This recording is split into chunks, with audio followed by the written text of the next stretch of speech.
在南投竹山有一間趴園的工廠，防非法囤一桶超過6000粒工業的廢油。久來這桶生鮮後起，油就開始會漏，萬不然若污染，也是導火就害啊。官府講會先將後起的桶斗換掉，若這油要規個刷走，地主都要出來處理。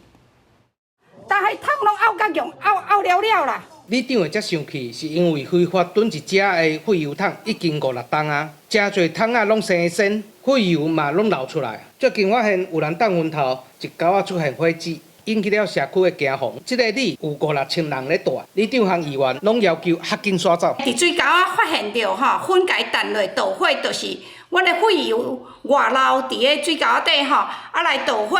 這個廢油目前檢測出來是有毒的。燃點60以下，這個廢油要緊先甲清走。那咧換桶的過程當中，是不是下骹咱那個出鐵片，或者是要用什麼方式？只要就是講，莫讓這個廢油滲入土壤、滲入這個污水哈。環保局表示，這個案件是民國110當的案件。捕獲的業者囤超過1000方的工業廢油，已經判刑確定，毋過無錢來清。初步檢查大約有5、60桶的鐵桶生鮮變形。官府5月底進前會先換桶，毋過規個刷走愛開超過1000萬，應該是互負責人來處理。